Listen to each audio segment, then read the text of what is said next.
Forget fairy tale kings in golden crowns and velvet cloaks, the real medieval monarchs.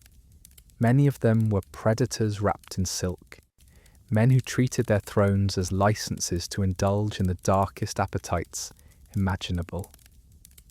You've been told kings were noble, God-chosen leaders. What you weren't told is that behind those palace doors, some of them gorged themselves not only on meat and wine, but on flesh, sometimes unwilling flesh. Their bedrooms were not sanctuaries of love, but arenas of power, cruelty and perversion. You see, power in the Middle Ages didn't just corrupt, it gave permission. No one said no to a king. If he wanted your daughter, he took her. If he wanted a dozen boys dressed as girls for his entertainment, they were delivered. If he wanted to humiliate a rival by bedding his wife in public, that was considered clever politics. And the courtiers? They watched, they whispered, they gossiped, but they never stopped him, because to resist was to die. Before we sink deeper into this pit of royal filth, go ahead and like the video and subscribe, but only if this kind of forbidden history actually interests you. And tell me in the comments where you're listening from and what time it is there.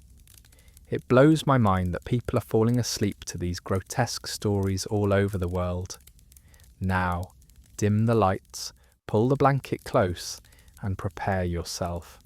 Because tonight we're going to peel back the silken curtains of medieval palaces and show you the truth. You won't find it in the polished chronicles, but in the dirty gossip, the rumours, the satirical verses scribbled in taverns. Congratulations, you just woke up in the 14th century. The air smells of sweat, unwashed bodies and stale wine.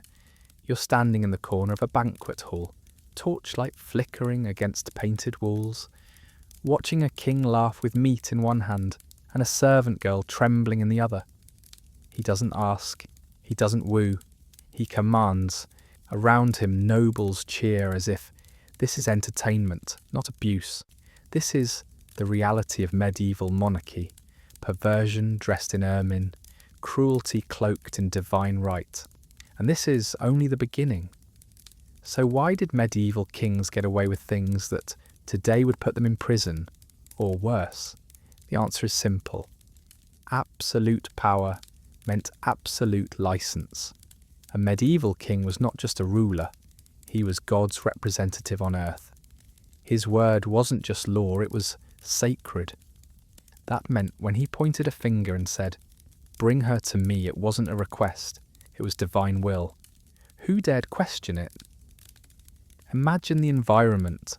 Courts packed with flatterers, priests assuring the king he could do no wrong, poets paid to sing praises about his virility. When you're told every day you're chosen by God, why wouldn't you believe your urges were holy too? If you wanted 3 mistresses, you took them. If you wanted your brother's wife, you bedded her. If you wanted a page boy instead of a queen, you snapped your fingers and someone made it happen. And remember, these weren't men of restraint. They grew up in castles where violence was normal, bloodshed was entertainment, and sex was another tool of dominance. They saw people tortured in public squares. They knew no limits. Why would the bedroom be any different? You can almost hear it. The whispers in corridors, the servants gossiping as they wash sheets stained with more than wine. One chambermaid mutters, "The king spent the night with 3 women and a boy half his age." Another hisses back, "Say nothing. Do you want your tongue nailed to the gate?" Because that's the other half of the story. Everyone knew. No one spoke. The silence of fear made perversion possible. And what's filthiest of all, sometimes these kings bragged about it. They turned their bedrooms into theatres of cruelty. They humiliated noblemen by bedding their wives. They made courtiers watch as if it were part of courtly duty. It wasn't just about lust. It was about power, degradation, and showing everyone that the king's appetite had no limits. Think about it. Medieval kings had harems without the name. They filled chambers with mistresses, concubines, even kidnapped girls from rival families. They demanded their queens accept it, and if she protested, too bad. A queen could be dismissed, disgraced, or even killed. And all the while, priests wrote sermons praising the king's masculinity, as if his perversions were proof of divine favour. So when you ask, why were medieval kings so perverted? The real answer is because no one dared stop them, and because power and lust, once fused together, become something monstrous. You're standing now in a great hall, watching as the king claps his hands. Two young servants, terrified, are pushed forward. They're offered not as gifts, but as proof of his dominance. Around you, lords and bishops laugh, sip wine, and pretend it's just another night at court. And in that moment, you realise this isn't just history. This is what happens when one man is given unchecked power over bodies, lives and dignity. And trust me, we've only scratched the surface. Philip IV of France, nicknamed Philip the Fair, was famous for his looks. Chroniclers said he was tall, handsome, with pale skin and piercing eyes. But don't let the pretty face fool you. Behind the marble features was a man whose court became notorious for whispered scandals and hidden depravity. He ruled France in the late 13th and early 14th centuries, and while his political manoeuvring, like crushing the Knights Templar, gets all the attention, the filthier stories about him get buried. Let's drag them out. Philip's court was said to be full of strange entertainments.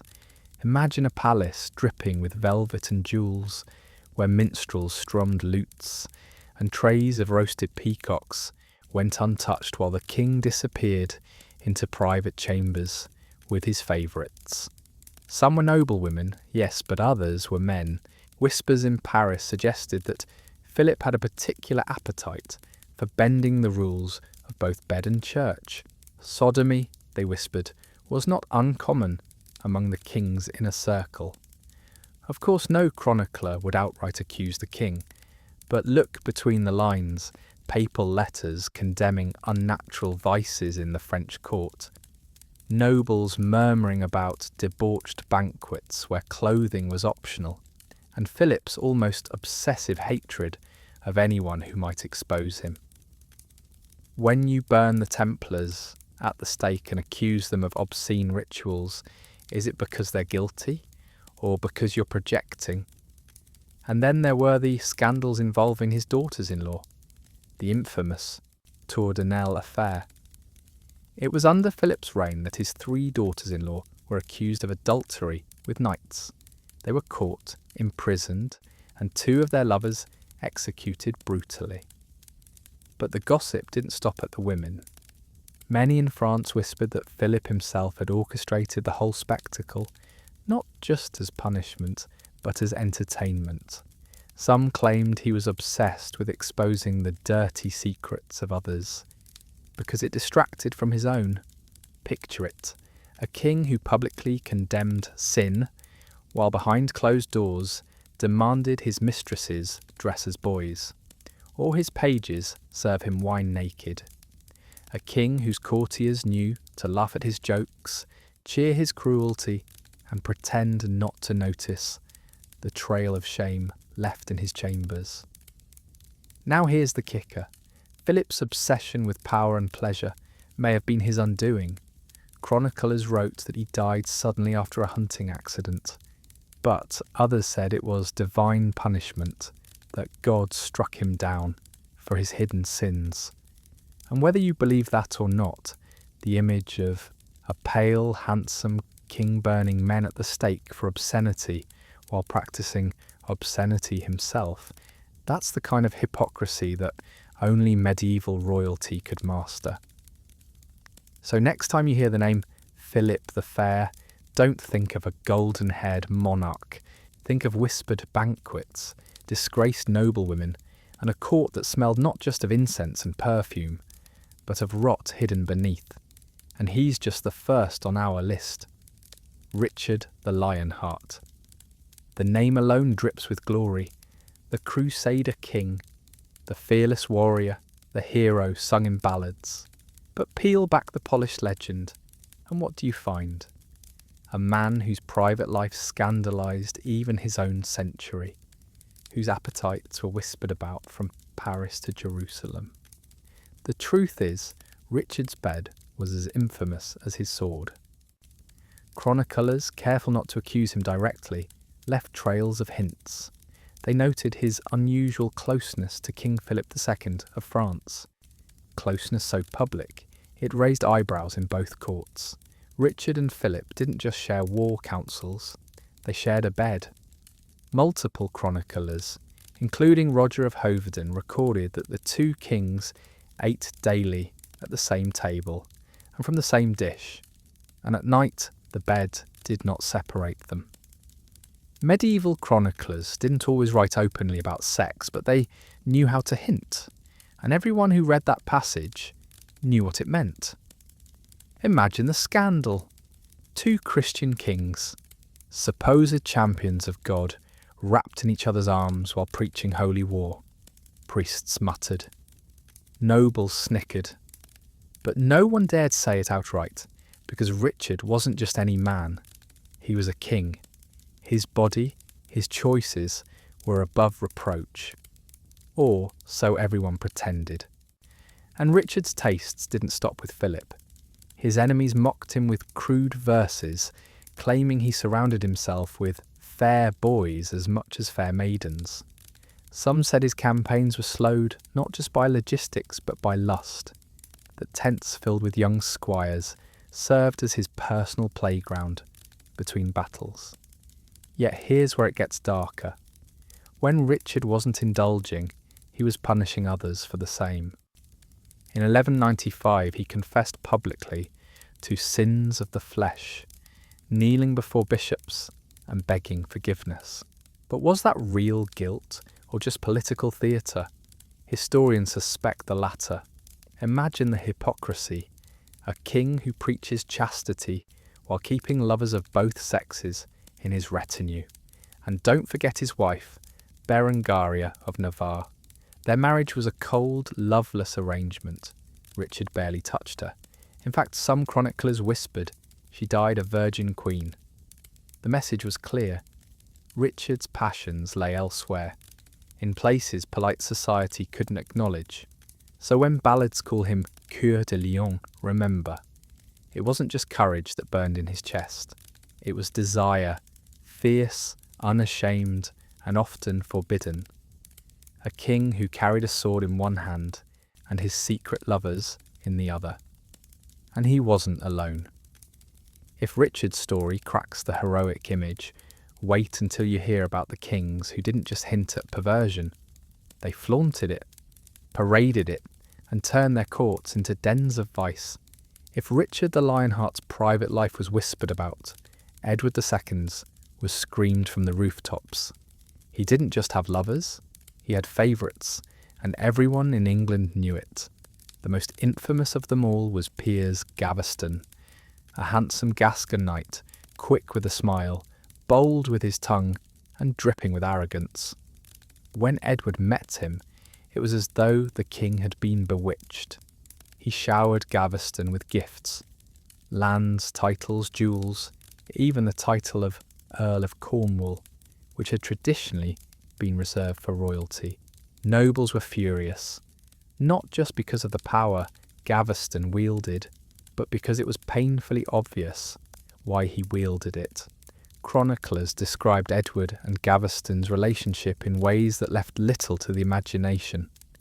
They spoke of the king's immoderate love for him, of how Edward abandoned his queen, Isabella of France, to spend nights and days in Piers' company. Court chroniclers sneered that Edward treated Gaveston like a queen. Some even claimed the king paraded him through court dressed in silks, dripping with jewels that should have been worn by women. Imagine the outrage. Barons forced to kneel before a smirking favourite, knowing their king shared more than just counsel with him. And Edward didn't care. He flaunted Gaveston, kissed him in public, and openly defied the noble's disgust. It wasn't love behind closed doors, it was lust shoved in their faces. But lust mixed with politics is a dangerous game. When Edward went too far, the noble struck back. Gaveston was captured, humiliated, and executed. The king's heart broke, but his desires didn't fade.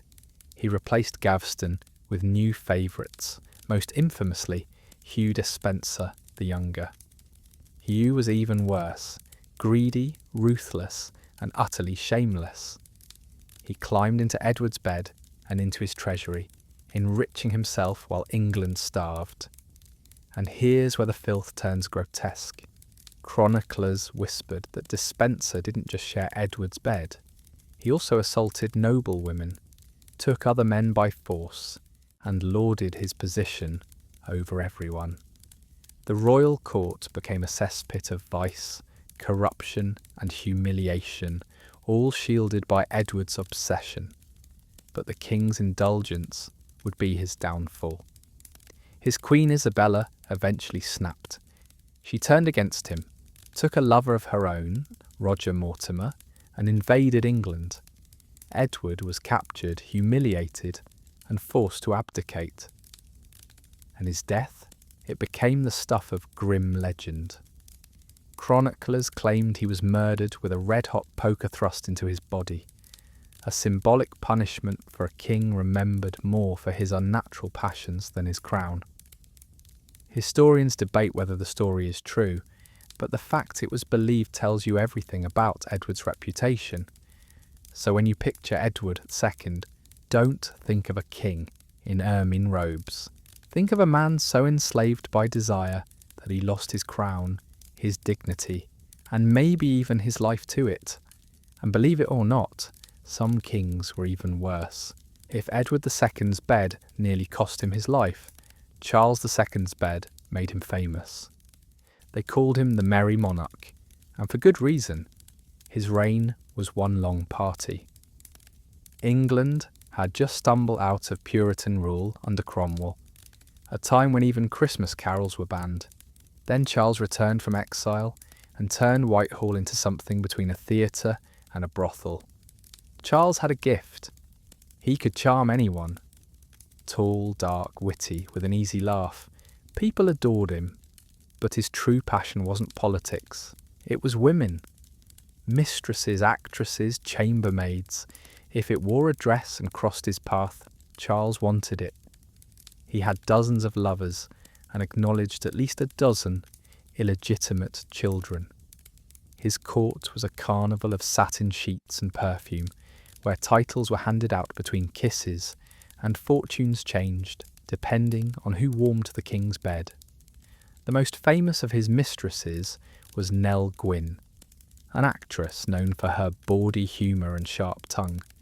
She wasn't a noblewoman. She was born in poverty, sold oranges at the theatre, and clawed her way up. Charles adored her, but Nell was just one among many. There was Barbara Palmer, notorious for her extravagance and cruelty. Louise de Querouaille, the French spy who doubled as his lover, and countless others who fluttered through his chambers, like moths to a flame. Picture it. Banquets that ended with orgies, courtiers bribing their way into the king's bedchamber to secure favours, and the treasury practically drained to fund the whims of his mistresses. While London struggled with plague and fire, Whitehall's halls echoed with laughter, moans, and the sound of dice clattering across gaming tables. And yet, Charles didn't care who knew. Unlike Edward II or Richard, he didn't hide in shame. He flaunted his lust, joked about it, and turned his sexuality into part of his legend. He called his mistresses the king's whores to their faces, and they laughed, because with Charles mockery came gilded with diamonds and estates. But this debauchery had a price. The people grew resentful. Taxes rose, wars drained the coffers, and still Charles spent fortunes on gowns, jewels, and palaces for his lovers. and when he died, none of his illegitimate children could inherit, so his carefully cultivated dynasty collapsed into chaos. The merry monarch celebrated for his charm, remembered for his lust. He left behind no legitimate heir, but a trail of scandal that made England gasp. And if you think Charles was wild, wait until you hear about the kings whose desires weren't just for lovers, but for perversions so grotesque, entire chronicles had to be censored. When you think of Peter the Great, you picture the reformer, the titan who modernised Russia and built St. Petersburg out of a swamp. But that's the cleaned-up version. Beneath the portraits and propaganda was a man whose appetites were as monstrous as his ambitions. Peter drank like a demon. He didn't sip vodka, he bathed in it. His all-joking, all-drunken synod was not some cheerful drinking club. It was a grotesque parody of religion. He gathered nobles, foreign guests and sycophants, dressed them in mock priestly robes, and turned sacred rituals into drunken orgies. Instead of psalms, there was slurred laughter. Instead of sermons, lewd jokes and forced humiliations. Crosses were replaced with wine goblets, blessings with debauchery. And the women? They weren't guests, they were props. Peasant girls, courtesans, even noblewomen, dragged in, stripped and made to serve the synod's brotherhood. Peter revelled in degrading them, blurring the line between celebration and cruelty. Witnesses recorded scenes so obscene that chroniclers later skipped over them with phrases like unspeakable excesses. He also forced his courtiers into these displays. Imagine proud Russian boyars, their beards shaved as punishment, stumbling drunk, dancing naked in mock processions while the Tsar jeered. Refuse to join in, and you risked Peter's wrath. Humiliation was his favourite form of control. But Peter's debauchery wasn't limited to these grotesque parties. He was obsessed with voyeurism, dragging his court into orgiastic spectacles. Foreign diplomats described nights where Peter ordered his men and women to pair off like animals, while he watched laughing and judging. Even in his private life, Peter's lust was cruel. His temper was infamous. Mistresses feared his rages as much as they enjoyed his favour.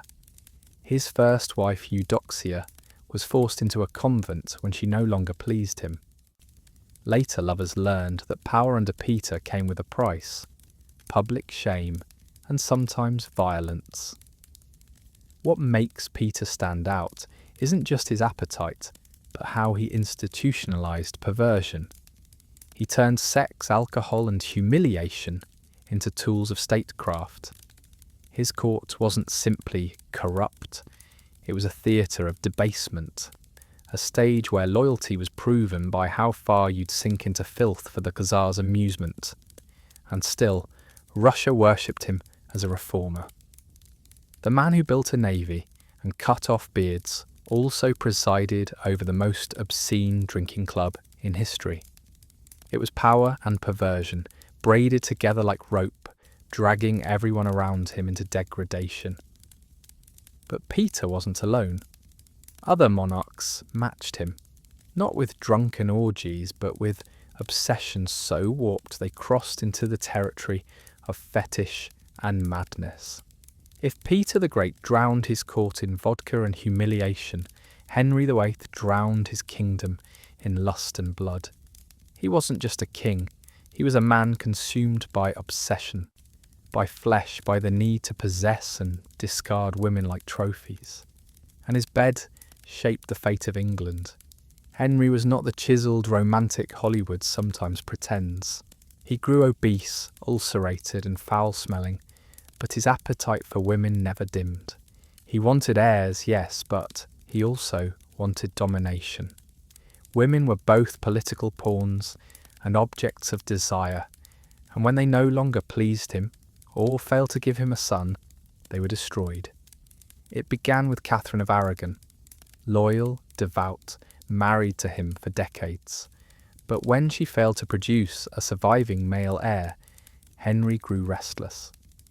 Enter Anne Boleyn, a sharp-tongued, ambitious woman who turned his lust into obsession. He broke with Rome itself to have her, defying the Pope, shattering centuries of Catholic order, and founding the Church of England. All for sex, power, and a woman who teased him with refusal until she wore the crown. But obsession curdles quickly. Once Anne gave him a daughter instead of a son, Henry's passion soured into paranoia. He accused her of adultery, with courtiers, with musicians, even with her own brother. The charges were almost certainly false, but Henry didn't care. She was executed, beheaded on Tower Green, while Henry already courted Jane Seymour. This became the pattern.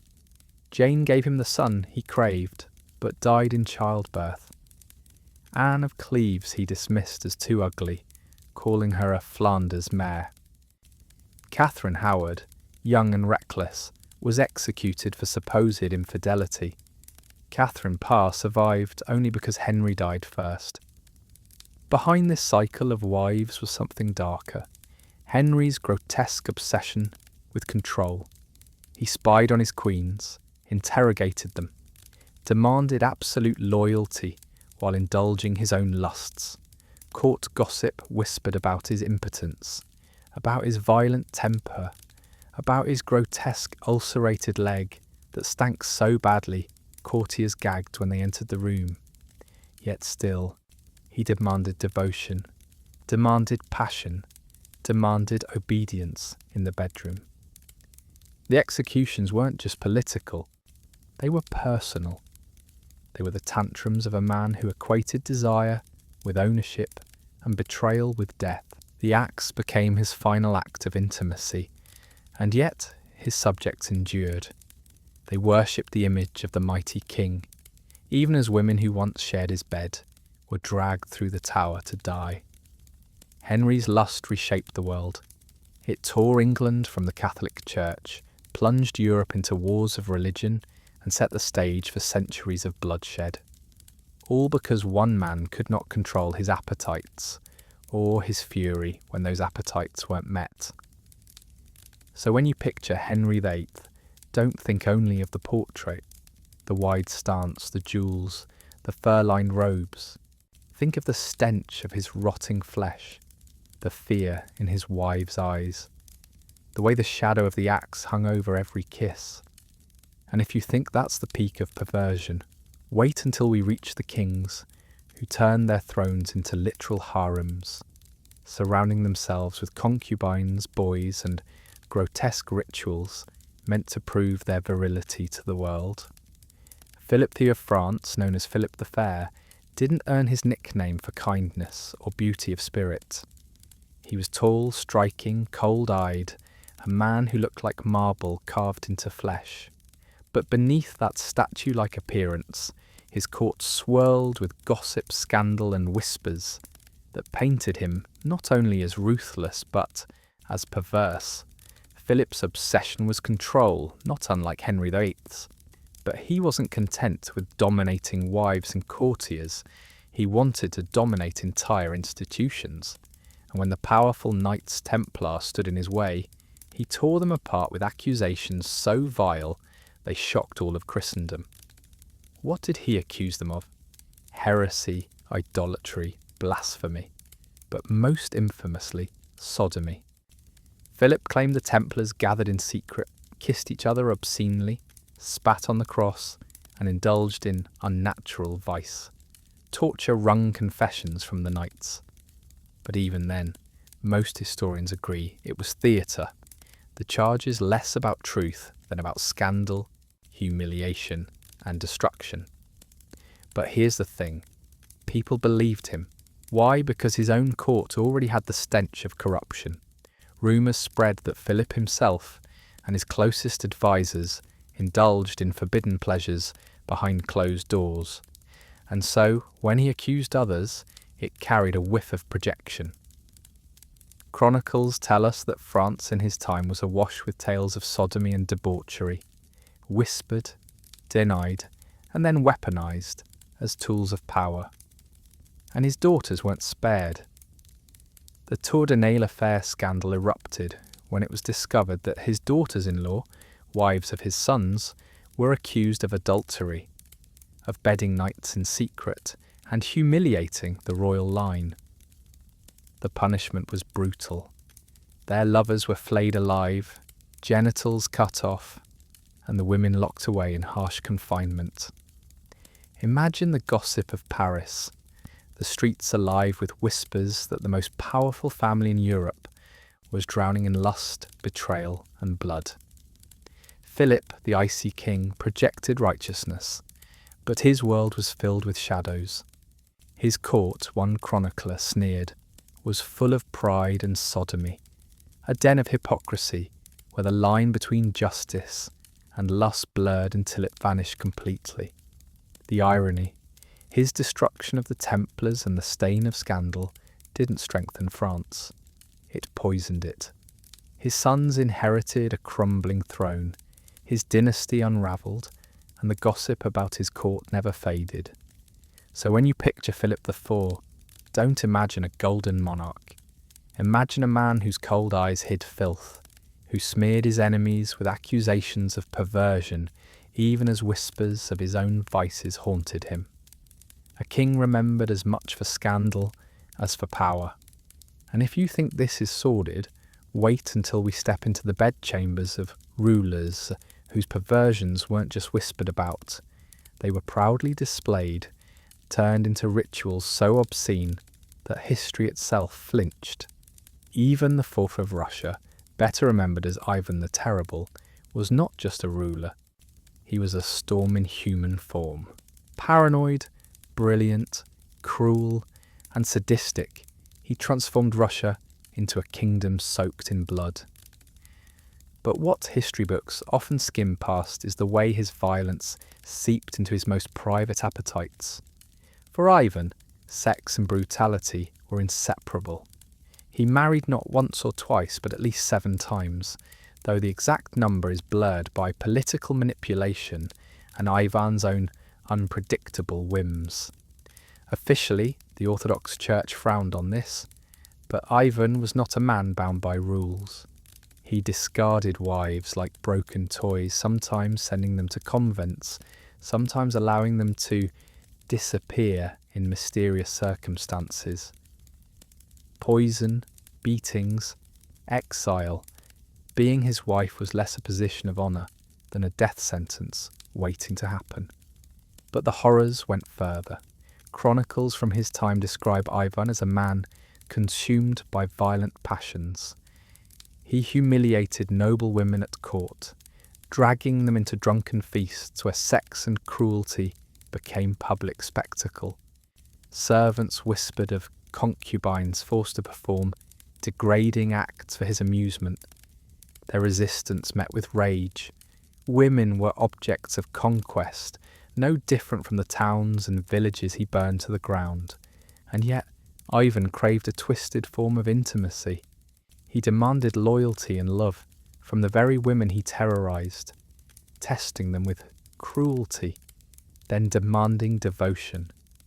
His paranoia drove him to believe every wife might betray him. Some were accused of adultery on the flimsiest of evidence, sent away, beaten, or worse. To Ivan, suspicion was enough for punishment. The most chilling moment came not in the bedroom, but in the throne room, when Ivan, in a fit of rage, struck his pregnant daughter-in-law for dressing immodestly. The blow caused her to miscarry. His son confronted him, furious, and Ivan's rage exploded. He struck his son on the head with his scepter, killing him. A dynasty broken, not by politics, not by war, but by Ivan's violent inability to separate lust, power, and control. Court gossip described feasts where Ivan and his oprichniki, the black-robed enforcers of his terror, drank, raped, and murdered with abandon. One foreign ambassador wrote of scenes so obscene that they blurred the line between orgy and massacre. In Ivan's Russia, sex was not pleasure. It was domination, humiliation, proof of power through degradation. Even in religion, his obsessions bled through. He alternated between wild bouts of piety and grotesque blasphemy. One day he would spend hours in prayer. The next, he would force himself on women in monasteries, mocking the vows of chastity. For Ivan, God was another tool of power, and sex another weapon of control. His legacy? A Russia scarred not only by mass executions and terror, but by the shadow of a ruler whose bedroom was as bloody as his battlefield. He was remembered not simply as a tyrant, but as a man whose lust was as destructive as his armies. And yet, in the twisted gallery of perverted kings, Ivan was not alone. Other monarchs embraced their perversions not as paranoia-driven madness, but as celebration, turning their thrones into dens of obscene indulgence. After the grim puritanical rule of Oliver Cromwell, England wanted release. They wanted laughter, wine, dancing, and pleasure, and Charles II delivered. Nicknamed the Merry Monarch, Charles turned his court into one long party, a carnival of lust where perversion wasn't hidden in shadows, but flaunted in broad daylight. Charles was witty, charismatic, and unapologetically lecherous. He had no shame in keeping mistresses, parading them openly before the court, and showering them with wealth, titles, and influence. But what made Charles unique wasn't that he took lovers, it was that he practically institutionalized the practice. His bed was not just for pleasure, it was a revolving door of politics, gossip, and scandal. Historians estimate he fathered at least a dozen illegitimate children, perhaps more. Barbara Villiers, one of his most notorious mistresses, wielded more influence than some ministers. She demanded lands, titles, and bribes, and Charles indulged her every whim. Other favourites included Nell Gwynn, a sharp-tongued actress beloved by the people, and Louise de Querouaille, a French mistress whose presence stirred diplomatic suspicion. At Whitehall, his court became infamous for masquerades and late-night orgies. Aristocrats whispered of feasts where courtiers drank until dawn, and women, both noble and common, were invited into the royal bed. Charles blurred the line between monarchy and brothel, treating pleasure as a state affair. He once joked, "I am the King of England, but I do not rule my mistress." But behind the merriment was something darker. Charles spent lavishly on his mistresses while the kingdom itself struggled with debt and disease. The Great Plague and the Great Fire of London ravaged his reign. Yet while thousands died, Charles continued his indulgences without pause. The stench of burning London mixed with the perfumes of his lovers at Whitehall. His appetite wasn't just for women. Rumours circulated of encounters with male courtiers, masked balls that slipped into pansexual orgies, and moments where the king delighted in watching others perform rather than taking part. For Charles, voyeurism was another form of power. The monarchy itself became a stage, and his bedchamber the theatre. What's most shocking is how tolerated it all was. The English people, exhausted from Cromwell's grey puritanism, embraced Charles's perversion as a symbol of freedom. Better a king who laughed, sinned, and lusted than one who outlawed theatre and music. Yet in truth, his reign blurred morality so completely that corruption seeped into every part of the state. Court positions were bought not with loyalty, but with a mistress's favour. And still, Charles remained adored. His charm, his wit, his ability to turn scandal into a joke. These made him untouchable. When Nell Gwynn was mistaken in the street for another royal mistress and nearly attacked, she diffused the mob by shouting, "Pray, good people, be civil. I am the Protestant whore." The crowd laughed and cheered. That was the world Charles built. a monarchy where debauchery was entertainment. In the gallery of perverted kings, Charles II stands out not for cruelty like Ivan, nor paranoia like Henry, but for making lust his crown jewel. He was a libertine king, shameless in his excess, adored by many, condemned by some, but unforgettable to all. And yet, while England danced in Charles's shadow, other monarchs took perversion further, into blood rituals, magical superstitions, and the kind of lust that blurred into madness. If Charles II's court was a theatre of pleasure, Vlad III of Wallachia, but better known as Vlad the Impaler, turned his realm into a theatre of horror. His perversions weren't wrapped in charm or laughter. They were soaked in blood. To this day, his name conjures images of grotesque cruelty, but what's often overlooked is how deeply his brutality was tied to twisted appetites, the mingling of violence and lust. Vlad's favourite punishment was, of course, impalement, forcing a sharpened stake through the body of a victim and leaving them to writhe for hours, sometimes days. Chroniclers describe entire forests of impaled corpses surrounding castles, thousands at a time, swaying in the wind. But hidden in those grisly tales are hints that Vlad's fascination wasn't just with death, it was with the act of watching people suffer. Reports suggest he dined among the impaled, casually eating meals as screams echoed around him. The blood, the agony, the sheer spectacle, it wasn't merely deterrence, it fed something darker inside him. One Saxon account even claims Vlad dipped bread into the blood of his victims, consuming it like wine-soaked ritual, fact or propaganda, perhaps, but it reveals how contemporaries saw him, not just as cruel, but as perversely aroused by cruelty. His treatment of women was no gentler. Vlad's reign was marked by paranoia about chastity and fidelity. Women accused of infidelity, even on rumour, were stripped, mutilated, and left to die in public. In one chilling episode, he gathered all the women of a town accused of dishonour and impaled them together, their bodies displayed as a grotesque warning. Sex and punishment blurred into a single obsession, control through terror. And yet, Vlad himself was far from chaste. Chronicles whisper of concubines who vanished after his attention waned. Some were executed for imagined betrayal. Others, it seems, suffered in ways that no scribe dared write plainly. One Hungarian pamphlet described him as burning with unholy appetites and mixing pleasure with slaughter. For Vlad, intimacy was domination, taken to its most horrific extreme. His cruelty wasn't confined to enemies. Even his own people were subject to his sadism.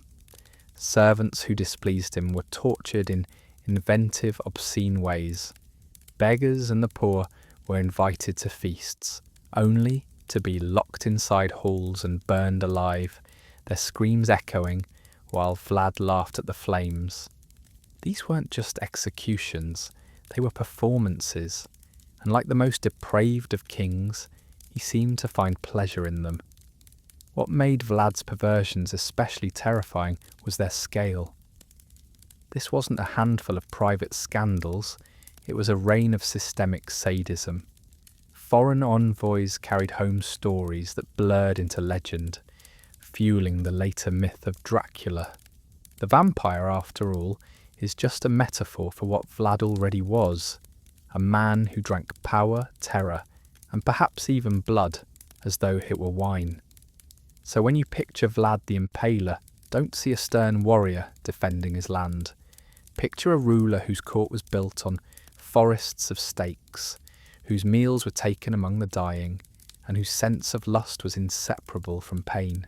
He embodied the darkest corner of kingship, a man whose throne was stained not only with blood, but with the thrill of making others suffer.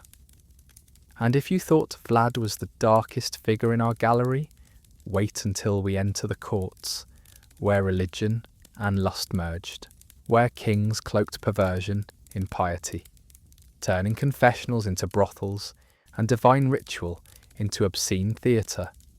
You expect brutality from a warlord like Vlad, but from the Pope, from the supposed Holy Father, the Vicar of Christ. That's what makes Rodrigo Borgia, better known as Pope Alexander VI, so shocking. His reign at the end of the 15th century remains one of the most scandalous chapters in papal history, where religion, politics, and perversion twisted together into a grotesque masquerade. From the moment he rose to the papacy in 1492, Alexander VI treated the Vatican less like the seat of spiritual authority, and more like his personal palace of indulgence. He had mistresses openly, the most famous being Vanozza dei Catani, with whom he fathered 4 children. That alone was scandal enough. But Alexander flaunted it, elevating his bastard children, arranging advantageous marriages, and treating them as extensions of papal power. His daughter, Lucrezia Borgia, became the centre of whispered rumours. Some claimed she was merely a pawn in her father's political schemes. Others whispered that she was his lover. Whether true or not, the incest rumour was powerful enough to stain the family name forever. Even ambassadors reported it with a mixture of disgust and fascination, noting how Alexander's affection for Lucrezia often crossed into territory no father should, but it was the banquet of chestnuts that cemented his place in infamy. In October 1501, in the Apostolic Palace, Alexander's son, Cesare Borgia, hosted a feast with 50 courtesans present. After the meal, according to reports, the women danced nude and engaged in sexual acts for the entertainment of the Pope and his guests. Candles flickered on the frescoed walls, while servants threw chestnuts on the floor, forcing the courtesans to crawl and collect them in obscene poses. Prizes were awarded to men who could perform the most times that night, watched by the pontiff himself. It sounds like slander, like Protestant propaganda.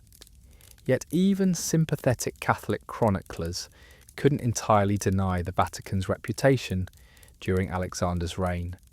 His nepotism, his corruption, his indulgences, these were not inventions. The Borgias were so steeped in scandal that fiction could barely keep up with reality. And beyond the orgies and incest rumours, Alexander VI wielded lust as a tool of control. He arranged his daughters' marriages not out of affection, but as alliances, discarding husbands when they no longer suited his ambitions. Men who crossed him mysteriously vanished, their bodies turning up poisoned or strangled. Sex, politics and death moved hand in hand in his Vatican.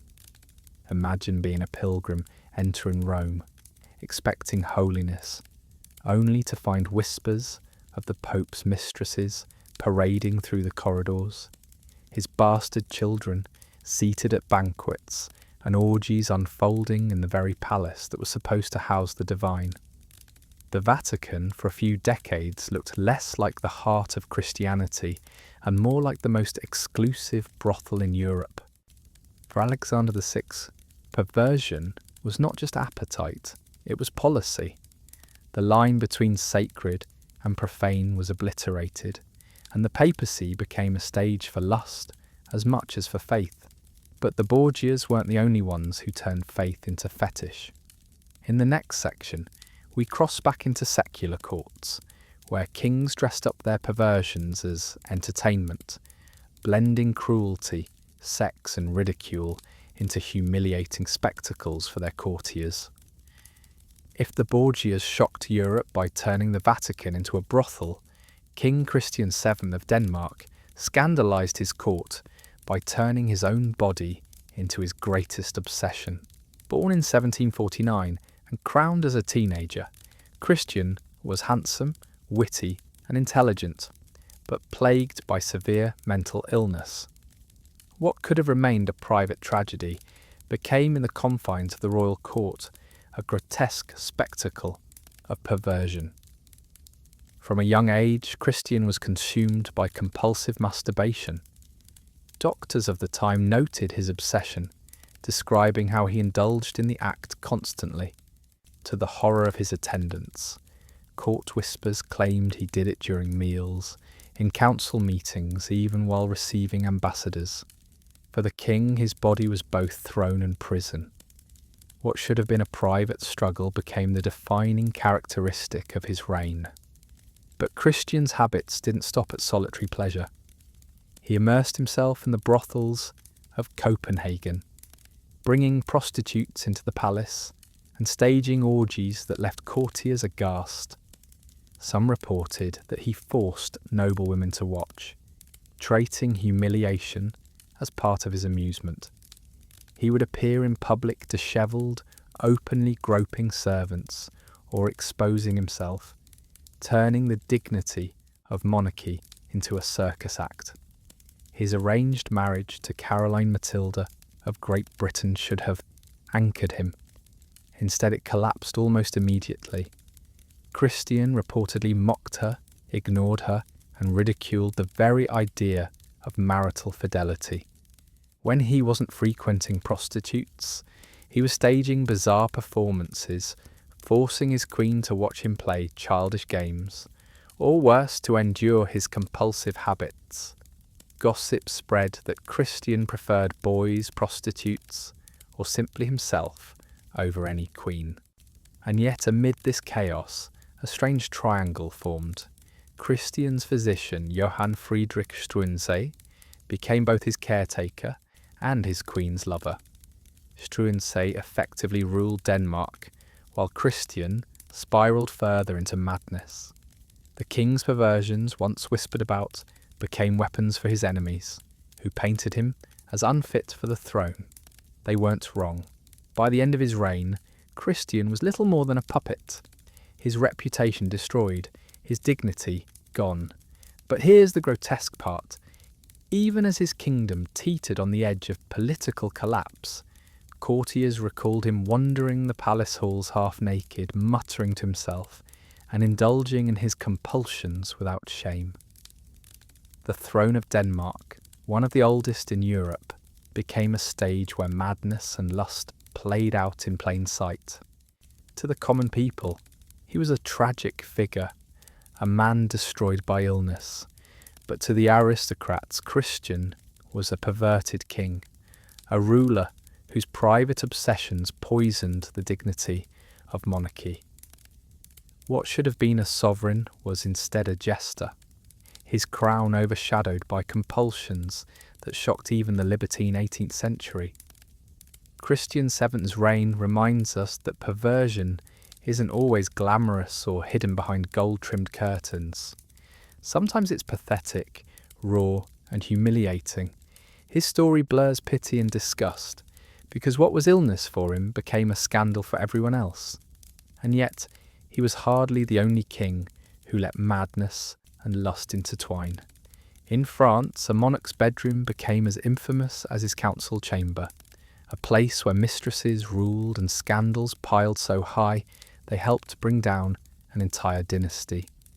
When people think of Louis XIV, they imagine Versailles in its golden age, glittering halls, mirrors reflecting candlelight, powdered wigs swaying to minuets. But behind all that grandeur, the king earned the nickname Louis the Well-Beloved, not because of his politics, but because of his insatiable lust. His bedchamber, more than his throne, defined his reign, and by the time the revolution came, his private scandals had eaten away at the monarchy's dignity. Louis XV had mistresses like other kings had soldiers.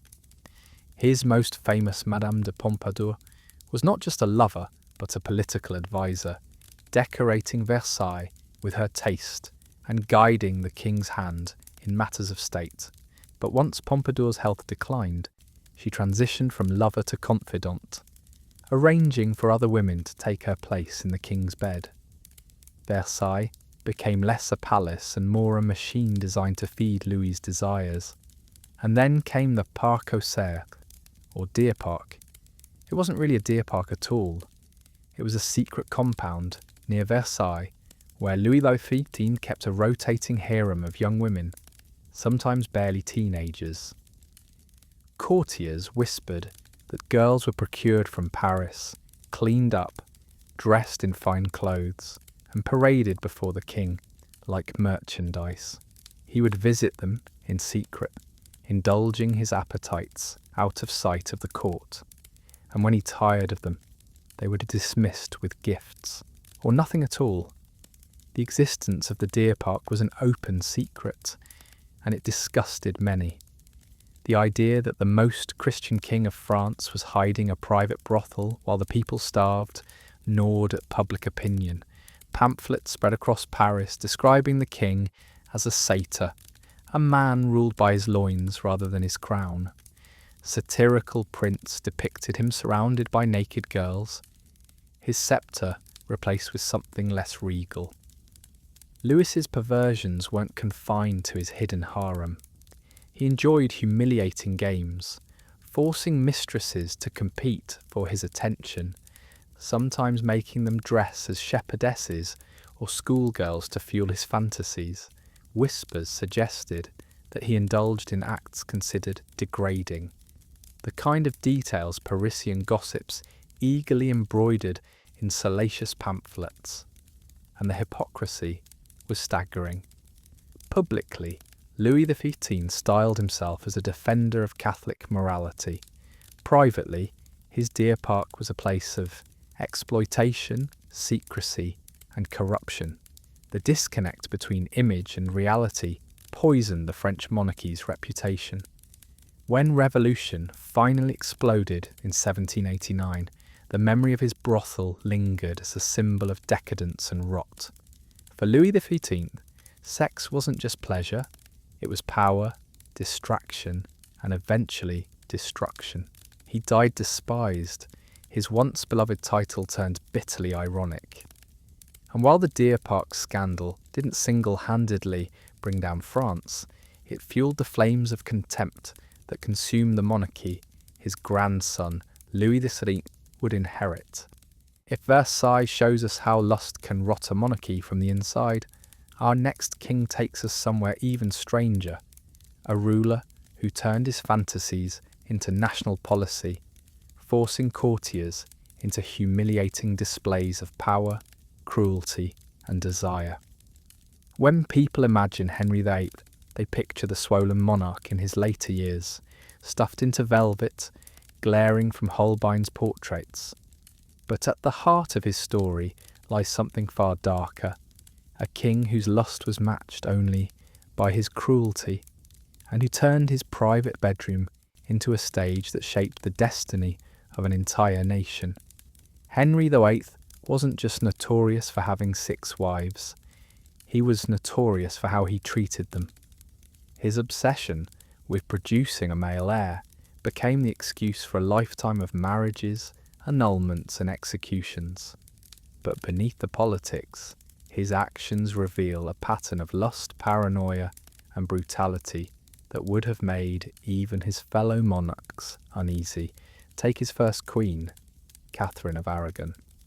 He married her out of duty, but as her body failed to produce surviving sons, his patience curdled into disgust. He abandoned her, parading mistresses in public, humiliating the queen with court gossip. Anne Boleyn became his obsession, fiery, clever, and unwilling to submit quietly. For a time, Henry's desire for her was so great, he tore his entire country away from Rome, inventing the Church of England just to have her in his bed. But once Anne too failed to deliver the longed-for son, lust turned to loathing. Henry accused her of adultery and even incest, staging a trial so riddled with lies it fooled no one. Her execution was theatre, a young queen, once adored, now kneeling before the sword in the Tower. Her death was as much about Henry's ego as it was about treason. His later wives fared little better. Jane Seymour gave him a son but died in childbirth, her body broken by the very role Henry demanded of her. Anne of Cleves, chosen from a portrait, so disgusted him in person that he annulled the marriage in weeks, calling her his Flanders mare. Catherine Howard, little more than a teenager, was caught in rumours of infidelity and executed like Anne before her. Finally, Catherine Parr survived him only because he died first. What's chilling is how public it all was. The king's lust, his humiliations, his wives' fates. These weren't whispered secrets. They were the talk of every tavern, every court, every European embassy. Imagine being a subject under Henry. 1 year you bowed before a queen, the next you watched her walk to the scaffold.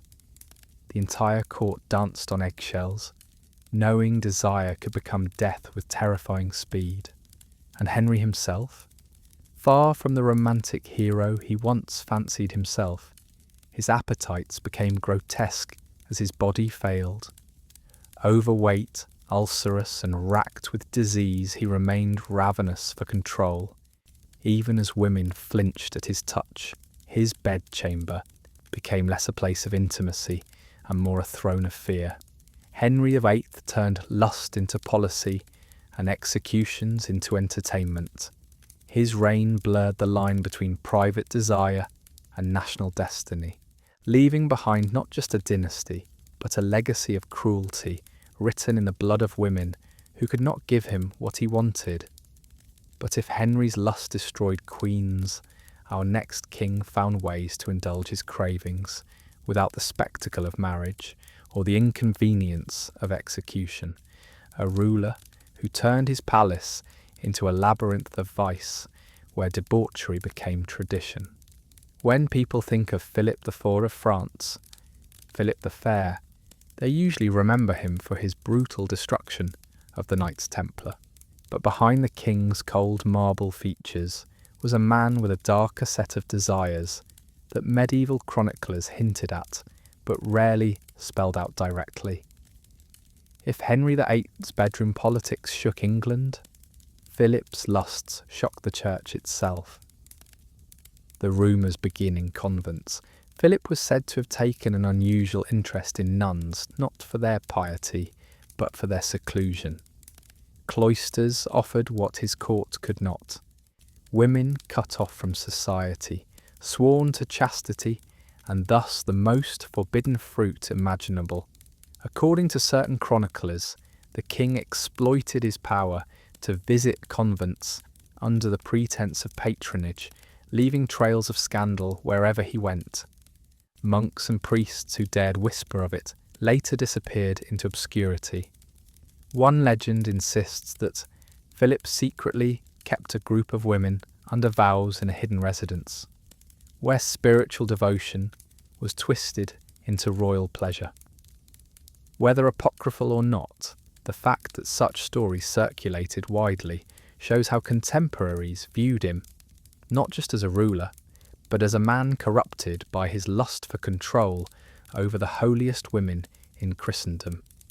And his cruelty toward women did not stop there. Philip was obsessive about female chastity, but not in the way you'd expect.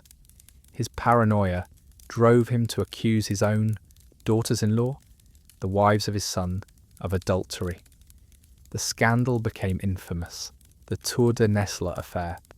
According to the charges, the princesses entertained young lovers in secret while their husbands were away. When the affair was exposed, the punishment was savage. The young men were tortured, flayed and executed in public, their bodies left as warnings. The princesses themselves were imprisoned, their reputations destroyed, their lives ruined. Yet many suspected that the charges were exaggerated or even fabricated by Philip himself, a king who mixed lust with paranoia, fascinated by exposing and humiliating women who strayed beyond his control. Then, of course, came the Templars. Officially, Philip destroyed them for political and financial reasons, but the accusations he levelled at them were telling. sodomy, obscene rituals, spitting on the cross. Many historians believe these charges said more about Philip's obsessions than the knights themselves. The king seemed fascinated by sexual corruption, whether real, imagined, or projected. His destruction of the Templars became another theatre where vice, punishment, and lust for control collided. So here was a king remembered not just for breaking an order of warrior monks, but also for scandals that stained convents, palaces, and even his own family. Philip IV wielded sex and accusation like weapons, reshaping France's court into a stage where desire and paranoia were never far apart.